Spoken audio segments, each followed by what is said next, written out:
Hello everyone, I am Shankha Subra Sanyal and I welcome you all on behalf of S-Cube's classes. Well, I'm really thankful to all of you for your overwhelming response. The amount of love that you have shown through your mails, through your feedbacks, I'm really grateful. I'm really privileged.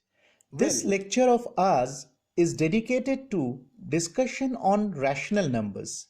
But before we talk about rational numbers, let us do our recapitulation of whatever we have learned in our previous classes. Let's check what are natural numbers. Well, those counting numbers like 1, 2, 3, 4, etc. are known as natural numbers. What are whole numbers then? Whole numbers are all natural numbers plus 0. That means all counting numbers together with 0 forms the collection of whole numbers. What are integers? All counting numbers, negatives of counting numbers and 0 form the collection of integers. That means on either side of 0, the 0 and the numbers that appears on either side, both positive and negative, forms my integer. What are rational numbers? Well, the numbers that can be represented in the form p by q, where p and q are integers and q not equal to 0 is called a rational number. Rational numbers in decimal form can be represented as discussed. Every rational number when expressed in decimal form is expressible either in terminating or in non-terminating repeating decimal, which we also call as a recurring decimal form. Well, there is an important observation to this. To test whether a given rational number is a terminating or repeating decimal, let x be a rational number whose simplest form is represented by p by q, where p and q are integers, and of course, importantly, q not equal to 0. Then x is a terminating decimal only when q is in the form of 2 to the power m and 5 to the power n for some non-negative integers m and n. What do I mean by this? That means the denominator of the number have only the prime factors 2 and 5. While it is non-terminating repeating decimal if q is not equal to 2 to the power m into 5 to the power n. That means there may be some other prime number apart from 2 and 5, then it sums up as non-terminating repeating decimal. Let us understand this with an example. Suppose we are asked to write the number of zeros in the end of a number whose prime factors are given as 2 square, 5 cube, 3 square and 17. Just having a look at this, I know 2 square and 5 square can be clubbed together to form 2 into 5 to the power 2. 1 5 will be left, which will be multiplied with 3 square and 17. That means if I get 10 to the power 2, that means there are 2 zeros. So clearly there are 2 zeros at the end of the given number. Now let us find after how many places of decimal the decimal form of the number 27 by 2 cube into 5 to the power 4 into 3 square will terminate. Well, this question came in CBSE 2019 exam. So the given number we have on our screen. How we can club them together? As I told you that we would be taking 2 and 5 only for clubbing up. So what do I get? I get 2 cube into 5 cube in the denominator. 1 5 and 3 square is left. 3 square is nothing but 9. So what can we write? We can simplify this and then we can write over there. If you see 9 and 27 gets cancelled off. So what we are left with? We are left with 3 by 10 cube into 5, which is nothing but, if I divide that 3 by 5, I'll get 0.6. That means the value of this will come up to 0.0006. Thus, the decimal form of the given number will terminate after how many places? After 4 places of decimal. Let's take the next question that is there on the screen. We are asked to show that the number 31 by 2 square into 5 cube is a terminating decimal, and we are asked to express it in a decimal form. Again, this is a question that came in 2019. Since the denominator of the given number is of the form 2 to the power m and 5 to the power n, so clearly m is 2 and n is 3 over here. So what I need to do? I need to make 2 to the power 3. So for that, what I do? I multiply both numerator and denominator by 2. That makes it 62 by 2 into 5 to the power 3, or simply we can write it as 62 by 10 cube, or the answer that we'll be getting is 0.062. Let us take this question. Without actual division, show that the rational number 121 by 2 cube into 3 square into 7 to the power 5 is a non-terminating repeating decimal. Well, just looking at the number, I know that it would be so because 2, 3 and 7, none of these is a factor of 121. Moreover, it does not fall in that 2 to the power m and 5 to the power n group. That bracket is not there. So we have two more prime numbers over here, 3 and 7. Thus, we can just looking at this, we know it's a non-terminating repeating decimal. You are asked to show that 17 by 625 is a terminating decimal. Well, express it in a decimal form is the next part of the question. Check over here, 625 is what? It's 25 square. So we can write it as 5 to the power 4. Now 5 is not a factor of 17. So the given number in its simplest form can be written as, for making it 2 to the power m into 5 to the power n, m is 0 while n is 4. So we need to multiply both numerator as well as denominator by 2 to the power 4, so that the denominator becomes a term which is 10 to the power 4. Thus, we get, after multiplication, 2 to the power 4 means 16. The numerator becomes 272 by 10 to the power 4, or simply the answer is 0.0272. The next question says, show that 66 by 180 is a non-terminating repeating decimal.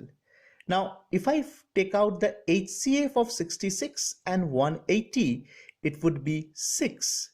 Thus, if I divide both the numerator and denominator by 6, I would be getting 11 by 30. Now check with the factor 30 which is there in the denominator.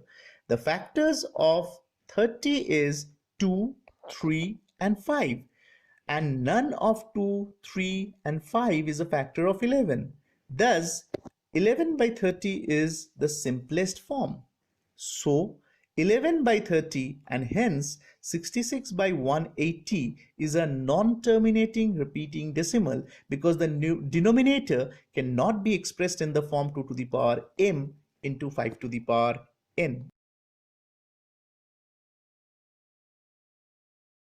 This question is having 3 subparts, and you had been asked to express each of the following as a rational number in the simplest form. The first one is 0.6 bar. Well, 0.6 bar means 6 is repeated. That means if I consider there to be x, the number can be written as 0.6666 dot dot dot.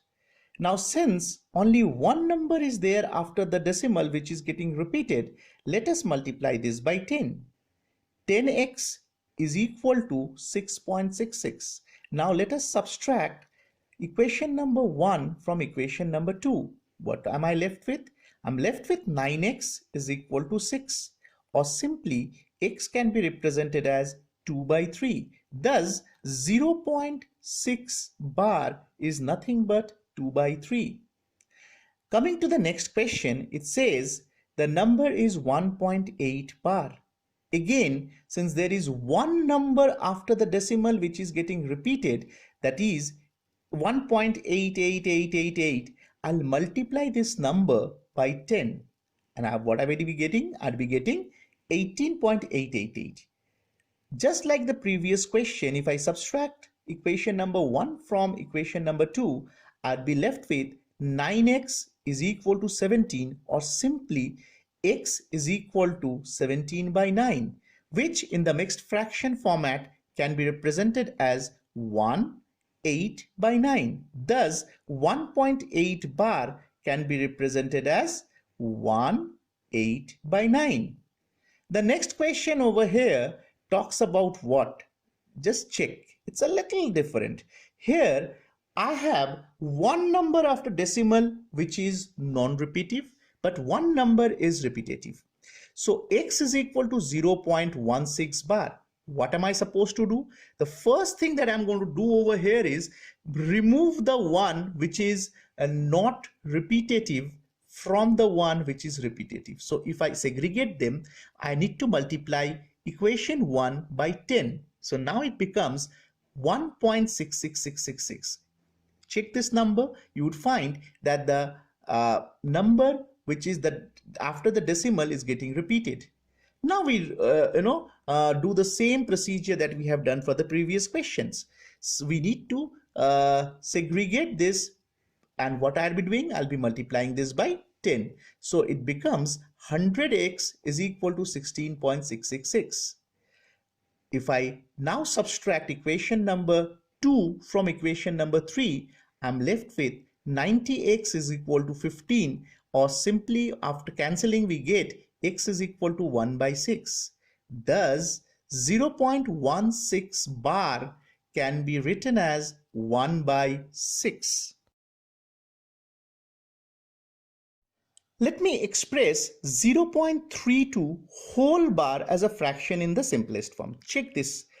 Over here, after the decimal, there are two digits which are getting repeated. That means x can be represented as 0.323232 and dot dot dot dot. Now, since there are two digits after the decimal which is getting repeated, what am I supposed to do? I need to multiply this one by 100 on both sides. So 100x is equal to 32.32, 32, 32, and so on. So on subtracting equation number 1 from equation number 2, I would be getting 99x is equal to 32, or x is equal to 32 by 99. Thus, 0.32 whole bar can be represented as 32 by 99. The next question that we have over here is to express x as 0.254 bar. Now check over here, the bar is over 54. I do the same thing that I have done for the previous questions. I would be segregating the one which is non-repetitive from the one which is repetitive. So first I multiply the number with 10 on either side so that 2 comes out of the decimal. Now, since after the decimal there are two digits, I'll multiply this equation that I have got, equation number 2, with 100. So now it turns into what? 1000x is equal to 254.54. And then again on subtracting 2 from 3 would be getting 990x is equal to 252. That means on simplification this becomes 14 by 55. Thus 0.254 bar is nothing but 14.55 14 by 55. In this question, you are asked to show that each of the following numbers is rational. And what can you say about the prime factors of their denominators? The first one is 23.123456789. Now clearly the given number is a terminating decimal. So it is rational and the prime factors of its denominator are 2 or 5 or both. But if I come to the second question, what do I find? It's 32.123456789, but then a bar over this. A bar means this number after the decimal gets repeated again and again. So clearly the number is a non-terminating repeating decimal. Since it is a non-terminating repeating decimal, so it is a rational and the prime factors of its denominator are other than 2 or 5. Also, we need to decide whether the number 0.120, 1200, 12000, 12 dot dot dot dot is a rational number or not. And we also need to support our answer with this. Clearly, the given number is a non-terminating and non-repeating decimal. So it is not a rational number. Check over here. In the first one, there is 1 0, then it becomes 2 0, 3 0. So it is not repeating itself. Also, since this goes on, it is non-terminating, thus it is not rational. So this brings us to the end of the lecture. Well, before I sign off, as I always do, I would request you, in case you have any queries, please do feel free to write to me at scubesclasses@gmail.com, or you can WhatsApp me on the numbers given on your screen. It would be a privilege on my part to be addressing your queries. Thank you so much.